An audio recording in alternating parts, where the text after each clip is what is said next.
Alex, Jess and Paul have rented this shop to show you some of the most common cases of daylight robbery taking place on the high street today.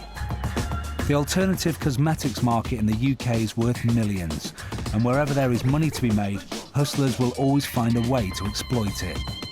Today, the team are going to prove that there is still a market for snake oil. Alex, Jess and Paul are hard at work in the back room mixing the cheapest lotions available with our very special secret ingredient, parsley. Then repackage it in expensive-looking apothecary bottles to be sold on as luxury organic skincare. Olea skin soaps are simply cheap ones that have had the name taken off and then have been tied up using some string. And the hair care range is rebottled with a drop of sweet-smelling oil to be sold with a markup of nearly 3,000%. To the average shopper, it looks like a perfectly normal store, but it has actually been rigged with hidden cameras and false mirrors, so we can watch every move that takes place as we expose this common remarketing scam. The Olea skin range all dressed up and ready to go, but will anyone be convinced enough to buy?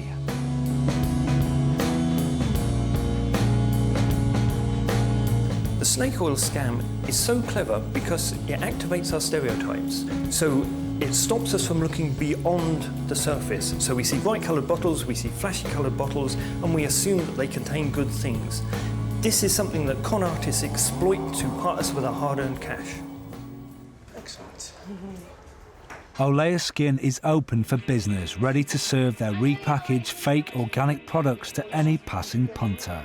Hello, how are you? First impressions are important, and she is soon won over by Alex's sales patter. One of our most popular products has been this moisturiser, because it came These in are all fresh moisturising creams. last night. They're all put together by hand. And this came. Have a try. The revitalising moisturiser. It's got an ingredient called Petroselinum crispum, and it's this little herb that grows up in the mountains of Tuscany. Actually, Petroselinum crispum is simply the Latin name for parsley, but at least it sounds impressive, and every lotion needs a secret ingredient. It smells good, doesn't it? I think it smells very nice. This is a fresh batch that we've just got in today. Jess is speaking the truth. She bought a vat of it first thing this morning from the market. Although Petroselinum crispum is hard to get, there's an endless supply of it. I mean, we can just keep making this stuff. So altogether, that's £12, please. Great. So, our first customer of the day has bought a luxury shampoo and conditioner for £12. She thinks she's got a great bargain, but the actual cost of producing it was just 40p. That's a massive markup of 3,000%.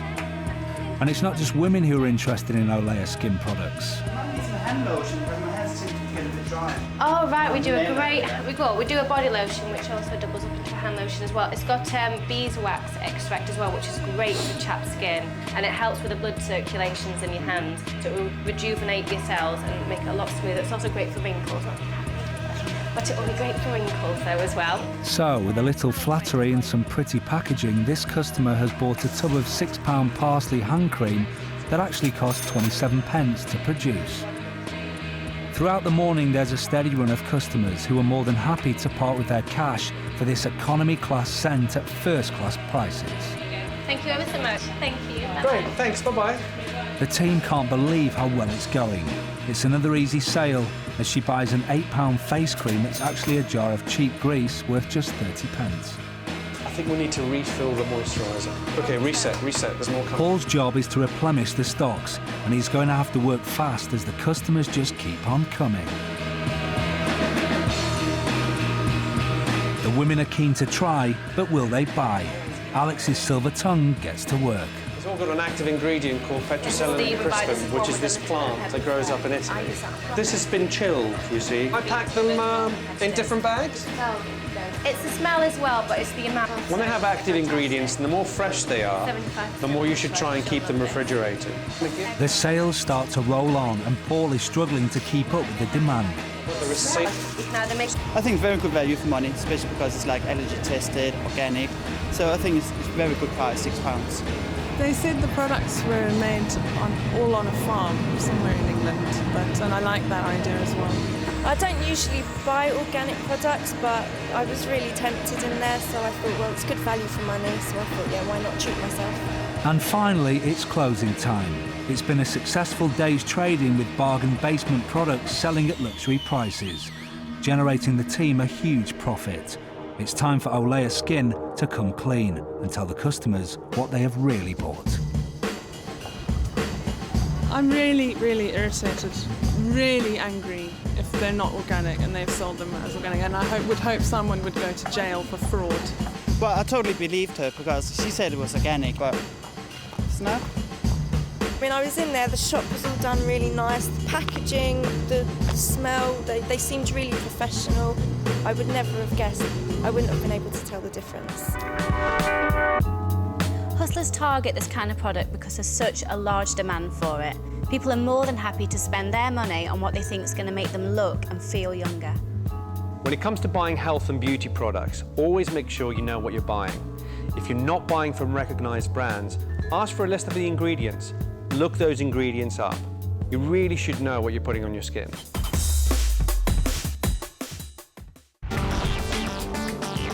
Alex and Paul are busy briefing the staff they have hired for £20.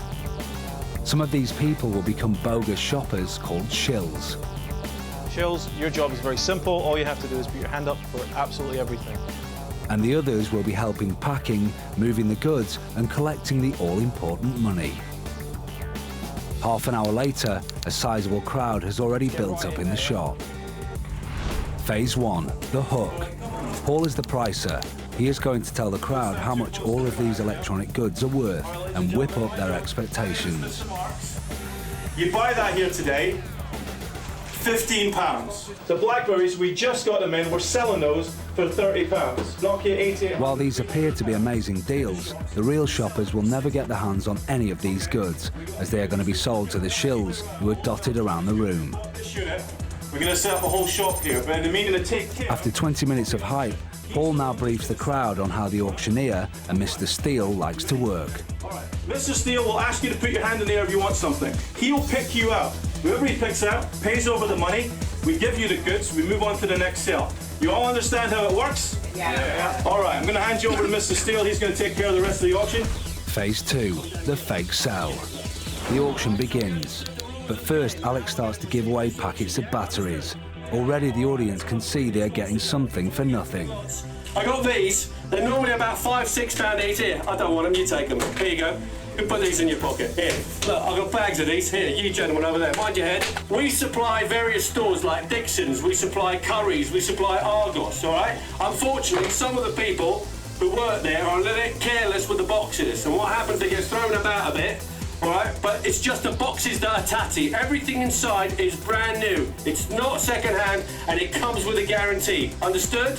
Yeah. All right, big bargains coming out. Right, let's put a start to the lots. Okay, here we go. We've got a camera.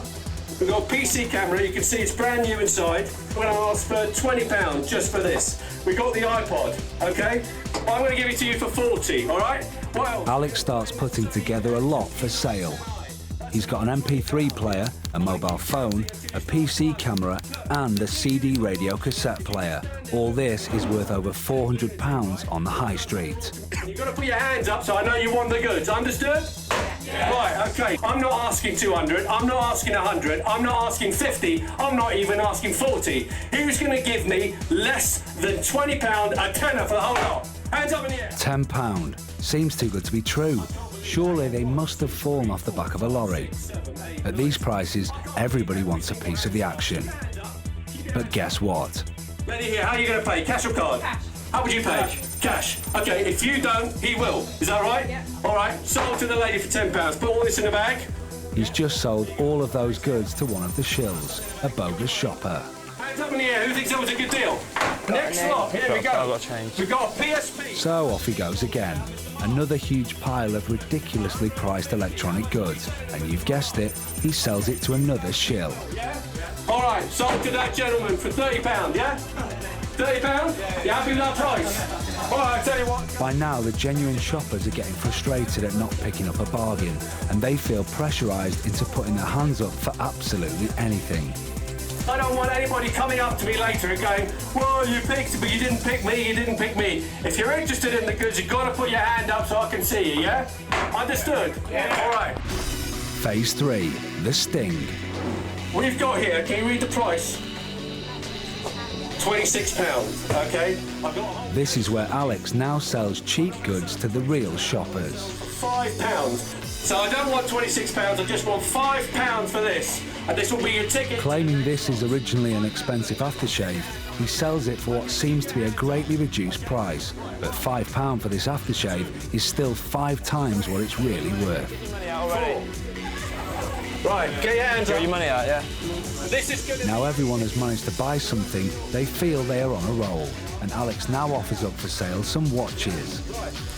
This is what I got for you right here. Can you read what it says here, sir? 250 recommended retail price, but what does it say? Dollars, yeah? That in pounds today. Claiming that they are worth $250 is way over the real value of just £2.50. 50, but all those people who gave me £5, put your hands up in the air. All those people now, you can have this watch for £20 cash. Put your hands up, who wants it? Selling them for £20 makes Alex a huge profit. £20. Okay, anybody else? Of course, everyone buys into the big lie. Who's got that plug? Yeah? The bottle to give me £10 for something that's on my mind, okay? It might be empty, it might be full. I don't know, who's got a plug? Having now bought some good deals, the real shoppers are desperate to get their hands on more. You, sir, have you got a tenner on you? Hand it up here. Hand it up here. I'm going to put this right over here, yeah? Okay, I've got this camera up here. This camera doesn't even work, but Alex is about to force this piece of junk on an unsuspecting member of the public. They usually go for about £350, yeah? Who will offer me not £350, not £200, not £100, £50, ladies and gentlemen, cash for this camera.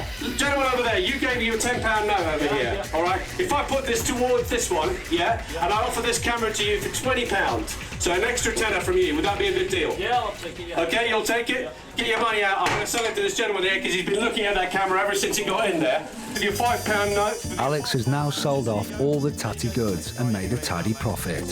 So, what did the real shoppers make of our auction? It looked like there's a lot of bargains going on.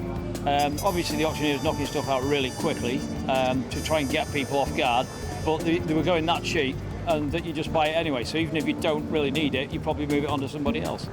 Yeah, I'm quite impressed with it. A big camera, which I'm not too sure about, but there is now. I don't know. But I'm sure I can move that on if I don't use it myself. We wanted to know what he thought of the camera. Bit on the light side, to be honest with you. Bit Mickey Mouse-ish. Definitely been out with that, yeah. Looking at it properly now, yeah, with the old flimsy winder on the bottom and everything. Probably won't even take a photograph looking at it. Having been told what the mock auction was all about, how do they feel now? We've been ripped off, they've been told they had, yeah. But we didn't spend a lot of money, but other people can spend a lot more money, so they're going to feel a lot worse than we are. Trading standards normally get complaints after the auction has finished, a few days later when people realise that they didn't get what they thought they were going to get. The problem is that the mock auctions themselves can't be stopped, they're not illegal. When we go along to mock auctions and try and warn people that they're going to get conned and they're going to end up paying a lot of money for something they probably don't want or isn't worth what they think it really should be, they don't want to know. Everyone loves a bargain, and the mock auction uses this to trap people into buying things that they don't really want. Basically, you have to remember, you're not going to get well-known branded goods for next to nothing. It's just not going to happen. Of phones for us. The team starts dressing their new mobile phone shop. All they need to do to make it look authentic is to give it a silly name, have a couple of mobile phones for display, and a lot of empty boxes. But what's special about this shop is that in 24 hours, it won't exist. The shop is wired for sound and vision, so you won't miss a thing. And the customers won't suspect a thing either. This camera is behind a two-way mirror. Alex opens for business. He and Paul are the salesmen, while Jess waits for a cue as the convincer. someone who pretends to be a satisfied customer in front of the potential victims. Alex and Paul run over the plan. An £800 phone. Yeah, we'll take a deposit or a full payment. We'll tell them to come back, pick up their phones, but by the time they come back to pick up the phones, we're gone. Would you hand over a deposit or the full amount at a shop like this for an item you would have to come back and collect? The bait is a huge saving on the normal price, but keep watching to see how the team reel them in with image, play acting and downright lies. The first customer arrives. Already 2 men in suits and a stock shop seem real enough. How can we help? How's your go phone? All right, my colleague can have a... How are you? Not too bad, thanks. What's your name? Mike. I'm Paul. Nice How are you? Their sales talk is believable. Well, what we're selling are the best phones, the most up-to-the-minute phones, for the best prices. Now Jess makes her entrance, a happy shopper there to pick up her phone. For retail. If the victim had any doubts, then this little act reassures him that the money up front will be honoured by delivery of goods. It's on the very top shelf there. All right. Yeah, sure. This is Quick. Take care. 50 quid, that would be this one here. That is $59.99. He has no idea as he pays his deposit that the shop will be gone and so will his cash by the next morning. Yeah, will do. In case I'm not here. So, before 10 tomorrow, yeah? After 10. After 10 After 10 tomorrow. All right, that's great. All right, Lovely. thank you very much. For your help. Thanks very much. Take care. Cheers, thank you. I'll see you Bye-bye. soon. Cheers, bye-bye. Cheers. Bye. Well, we just made 50 quid. What did we sell? We sold them... well, we actually didn't sell them anything. I think we sold them a little piece of paper about this bit. Sold them a little receipt. Another victim and another lost deposit. But if you come with that tomorrow morning, your phone should be here. Okay. Yeah? To another shop, I think. But now see how Paul skillfully persuades a customer to part with the whole amount. Great. Hi there, good morning. If you want to pay the full amount today, I'll give you 10% off. Yeah, right, yeah. Yeah, so that's 50 down, it's 250. So The bonus 10% discount is enough to clinch the sale. And worse still, the victim pays by credit card. And with professional scammers, this means they will take the opportunity to steal his card details and his PIN. Just any time tomorrow? Yeah, after 10. if either of us are not here, make sure you've got your receipt. Yeah? Yep. Great. All right, thank you. Bye-bye. Cheers, bye-bye. It's time to shut up shop and count the takings. You've got about 1,300. With the victims not due to return until the next morning, our team have got plenty of time to clear up and clear off. The fake wall and hidden cameras are removed to leave a barely recognisable empty shop. Our ripped-off customers are left with nowhere to go and no way to get their money back. Well, what's just happened is I've gone to that shop yesterday to get a phone. One that I've been looking at for a while. I'd actually been saving up to get it. And I've gone back today and they've cleaned out the shop. They're gone, so I've obviously been conned. I've lost 250 quid, just like that. I want to get my money back. That's the main thing. I really want to get my money back. There's an old saying, if a hustler wants your money, all he needs to know is what you want. Don't be tempted into giving your money to a company you've never heard of unless you get the product in your hand. This is the hardware hustle.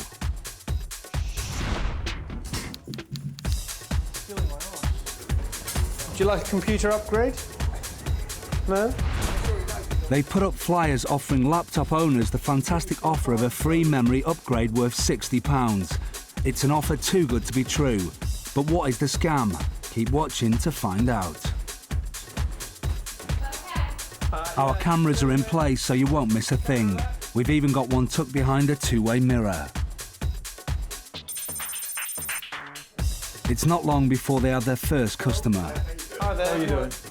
Jess waits outside. She's the convincer. A satisfied customer who will subliminally convince the mark that the shop and staff are legitimate. All the applications will open faster, operate a lot faster, so you can run a lot more things. Yeah, if you want to go for 2 gig, we can give you a really good price on that as well. Jess goes in to do her bit. Let's give you the 512 upgrade for free, and we'll chuck in another gig for you. But we'll charge you half price, so for 60, you'll get a gig and a half, which will bring your computer up to 2 gigabytes RAM, which is huge. Our victim doesn't need Jess's convincer. The boy's sales patter has got him to agree to pay £60 for some extra memory in addition to his free upgrade. 5 o'clock? He is happy to leave his laptop to be fitted out, ready for collection at 5 o'clock. Okay, well, I appreciate it. Thank you. Cheers, good to meet you, Mike, and give us a call, yeah? Yeah, perfect. Okay, cheers. thank you. Cheers, Mike. Bye. And here comes the scam. I think this is quite a nice one. Yeah. Just put it up. Put this one on display. Our real hustlers have no intention of giving back any of the laptops that are left with them today. Very nice. Thank you, Mike. Yeah, about 1,200. Not bad for a day's work. Yeah. Instead, they are going to do a runner, and their customers are going to have a nasty surprise in store when they return. Smashing. Another victim is drawn into the trap. Hi there. Hiya. Afternoon, hiya. I'm just coming to find out about the free upgrade. Ah, yes, okay. You get a 512 megabyte upgrade for free.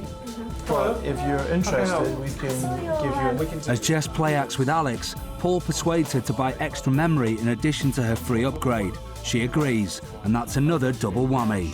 She's lost her cash and her laptop. Yeah, you don't want to pay credit card? We take those. Jessica. Thank you very much. Brilliant. Okay, Jessica. See you later.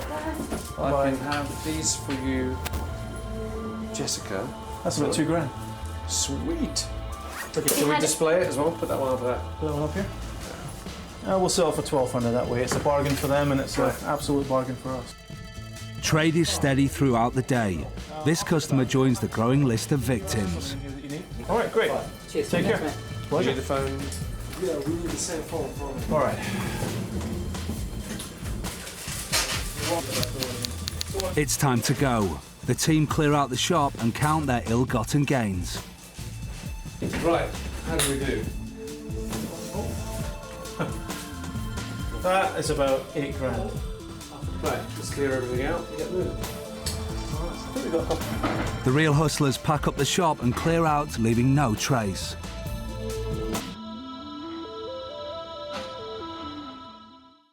Half an hour later, the victims return one by one to pick up their laptops, only to discover an empty shop. It soon dawns on them they've been had. Lucky for them, although they don't know it yet, that they are going to get their laptops back. But what is their initial reaction to the scam?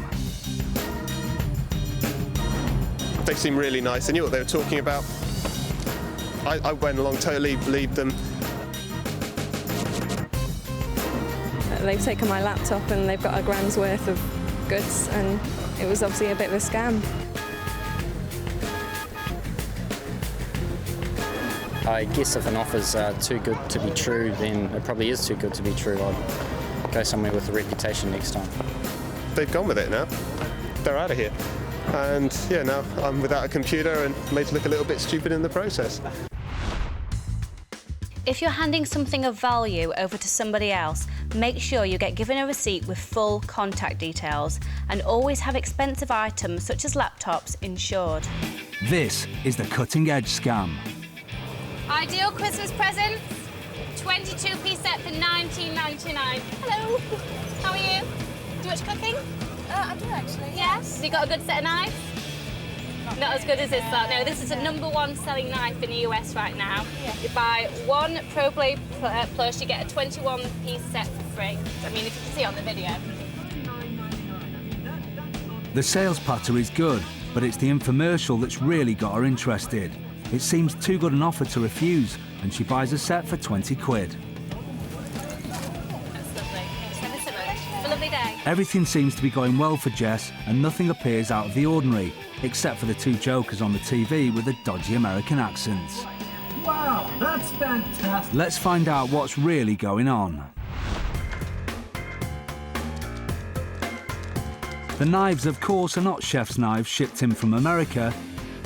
They are cheap, flimsy and useless, bought from the cash and carry and repackaged with some new branding. The aim of the game is to convince the customers that they are buying a top-of-the-range product, The hustlers do this by creating an infomercial. All it takes to shoot one is a couple of chef's outfits, a cheap knife set and a camcorder. Turning over. 3, 2, 1, action. Hi, I'm Jerry Steele. And I'm Rob Marks. The trick with this scam is to leave no doubt in a customer's mind about the quality of the product. With some clever slogans, high-tech patter and brand psychology, every customer should be falling over themselves to take advantage of this fantastic deal. That's a wrap. So, after a spot of editing, it's time to reveal the amazing Wonderblade Pro 3.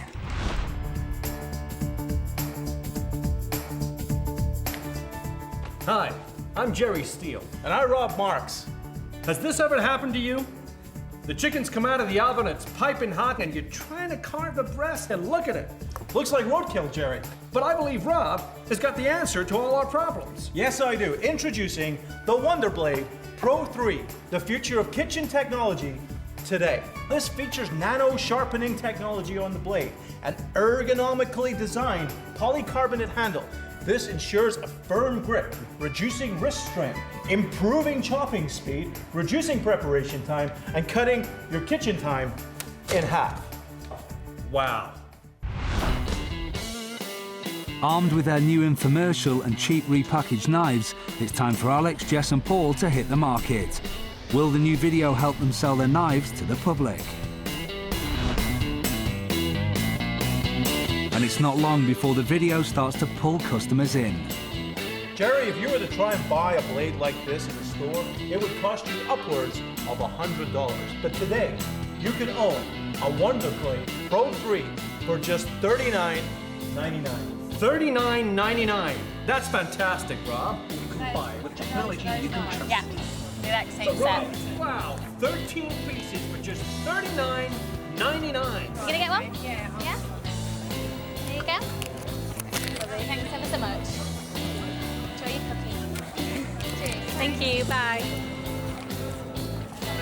Hello, how are you? $39.99. That's fantastic, Rob. That's That's US dollars, we're selling it for $19.99. I mean, it's as seen on the TV right here.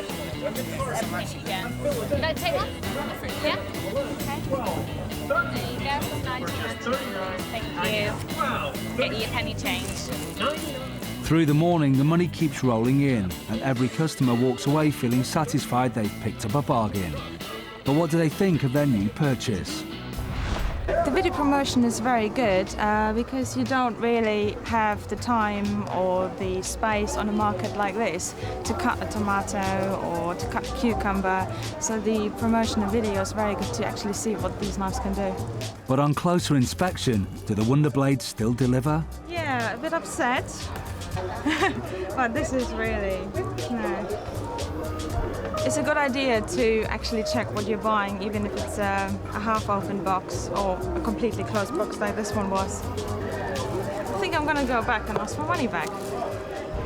The reason this scam works is that people like to buy a brand product, a product which they think has got some reputation, whereas in fact a lot of these so-called branded products are actually very cheap, very crude products, not actually very good quality at all. A good hustler can sell anything. The trick is making it seem much better than it is. That is the art of the pitch. Items always look a lot better when they're packaged up and on the TV. Our advice? Try it before you buy. And if you can't do that, see if you can find a review on the internet. Alex, Jess and Paul have rented this shop to show you some of the most common cases of daylight robbery taking place on the high street today. This is the vintage clothing scam.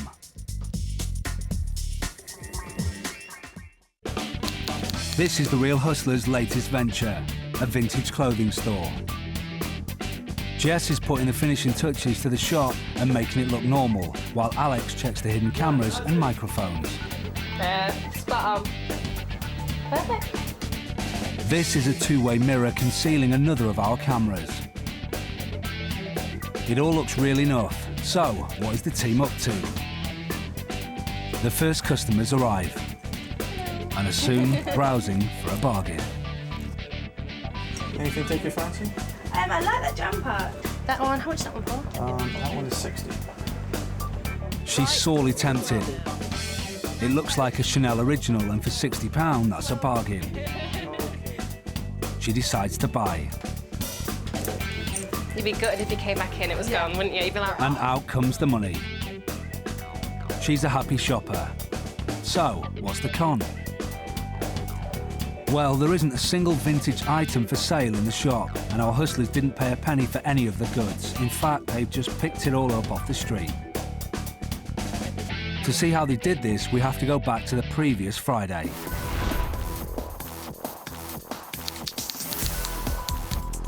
This is part one of the scam, the drop-off. Our hustlers are delivering fake charity collection bags to householders, who they hope will fill them up in good faith, believing that their generosity will help raise funds for charity.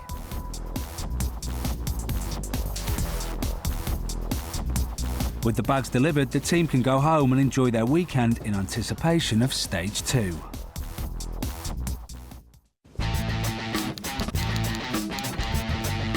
It's Monday and time for the collection. The bags are now full with donated clothing and other items. The team merely have to harvest their catch.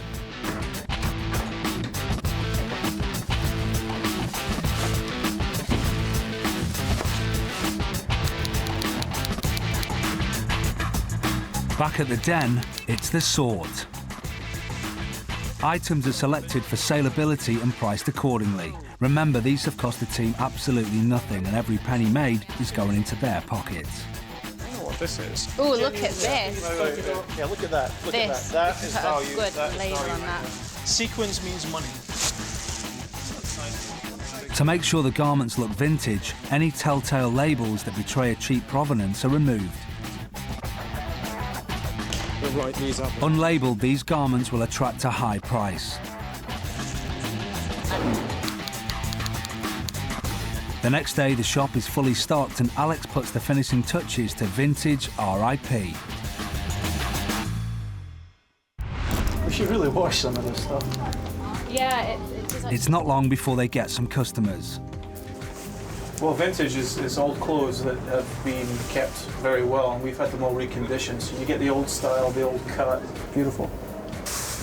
Alex is playing the convincer. It's his job to make sure everyone else in the shop feels comfortable about buying the goods. That's right there. I'll take that, actually. You want to do it? Okay. Yeah, absolutely. All right, that's £50. Okay. I like your jacket. Only 55, it's 10% off today. Cheers, bye-bye. Bye-bye. Thanks, bye. I'm Jess. So with clothes that cost them nothing passed off as expensive antique fashion, they get their first sale. Bye. And Alex returns his shirt so he can buy it again. Quickly before someone walks in, give me my 45 quid back. So we'll reset. All right, £15. Sales rack up throughout the day. All right, absolutely. That's £15. It's £10, please. Thank you very much. The real victims of this scam are the generous donors who put their clothes in the collection sacks 4 days ago, thinking they were donating to a good cause. 39. Very much. Charity collection scams are estimated to cost charities over £1 million each year in lost revenue. The trading day ends and Paul counts the takings. It's just over £1,000. I'm quite shocked that they actually picked this up off the street. I don't know, I thought I got a bargain, but like obviously not. It is a very cheeky idea because someone has given out the charity shop. The whole point of it is to help someone else. And then try and make money of it for £15. It's not on, is it? If a consumer is suspicious that the charity sack they've got through isn't real, they should check the logo on the sack, check that it is from a genuine charity, check the registered charity number. But also if they're still suspicious, call up the contact details on the sack, check that it is from a local charity shop. And finally, if they think that it's really not genuine, then they should perhaps think about taking it direct to their local charity shop. After we gave back the money to the shoppers, we took all of the clothes and items we had collected and gave them to a well-known charity. In the mock prop scam. Ricky Gervais's boxing gloves from a charity match. Yeah. Remember that fight he had? It's like hardly been used, he hardly got a hit. Think about who's this? What's the boomerang? That's a boomerang. It's used by one of the characters in Neighbours. Oh. This scam works because there is huge interest in all things showbiz, and if the enthusiast believes they're picking up a bit of memorabilia from their favourite show, they'll be as happy as Larry. But they won't be too happy when they find out where Alex, Jess and Paul have got them from. The hustlers have just been to a car boot sale and bought a load of junk items that they'll say have come from a variety of TV shows. Oh, yeah. Faulty Towers? I know it was a moose, but... play your cards right. Bruce Forsyth, signed by Bruce Forsyth. Oh, Memoirs of a Geisha. Yeah, that's good. Memoirs of a Geisha. You sign him. To make matters worse, they're going to fake all the autographs themselves.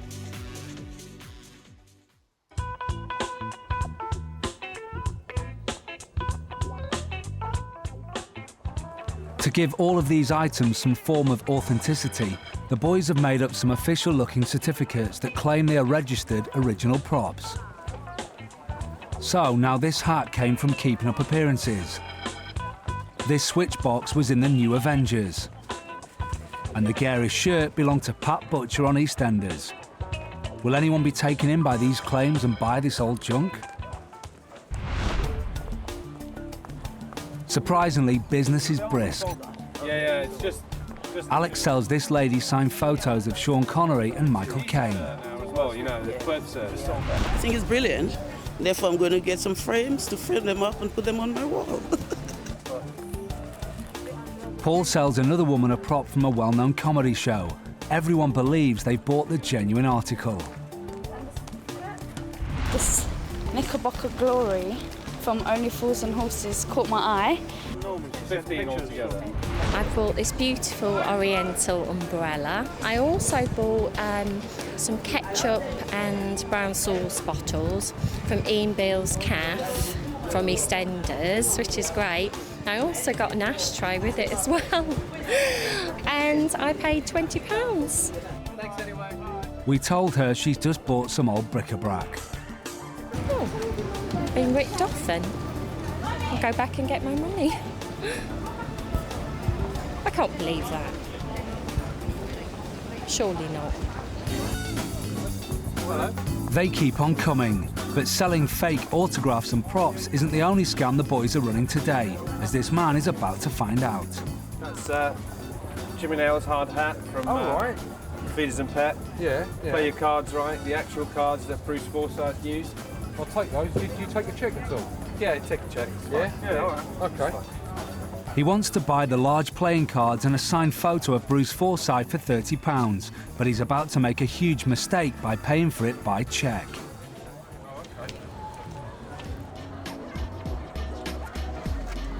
Fantastic. Do you collect a lot of stuff, do you? Yeah, I do actually. Because, you know, we get a lot of stuff in. Sometimes it's, you know, I mean, this is a great thing. This is a thing from the Avengers. Right, and it's actually one of my, I mean, it's a bit expensive. It's a couple £100, but really? Yeah. it's, Gary. There you go. You got a bag? This is where the con gets expensive for our customer. Put this here. Do you know what? Being it Friday, I don't want to go all the way to the bank just for one check. Right. Have you got any cash on you at all? Alex persuades him to pay cash instead of by cheque, and because he doesn't want to go to the bank, Alex offers a discount. Oh, there, you got it, 25. Yeah, you got it. Look at that. Cheers, mate. Alex then dutifully tears up the man's cheque. All right. The customer leaves convinced he's got a good bargain, until we caught up with him and asked how he paid. Well, I paid by cheque, and and I also then paid by cash as well. But now he's been made to think about it, he's just figured out what has happened to his cheque. I think the guys might have hung on to it. So how did Alex and Paul end up with both the cheque and the cash?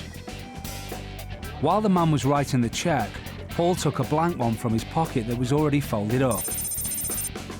He then hid the blank cheque in the palm of his hand. When he takes the man's cheque, he folds it up. Now all he has to do is swap the cheques over. There. Let's see that again.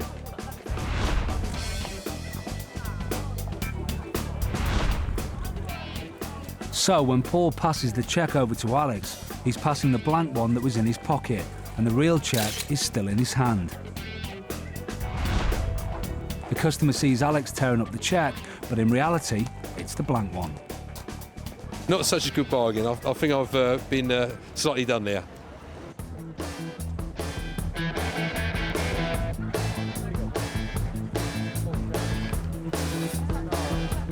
It's the end of the day and the boys have sold all their fake autograph photos. Well, except for that authentic moose head last seen on Faulty Towers. The average person on the street will not be able to tell the difference between a real autograph and a fake autograph. And what they really need to do is work out whether or not the seller is genuine rather than the autograph that they want to buy. Selling memorabilia is easy because everyone wants a piece of history, especially if they're selling it cheap. If you do buy memorabilia, buy it from a respected source so you know it's authentic. And remember, no one should be tearing up your checks except you.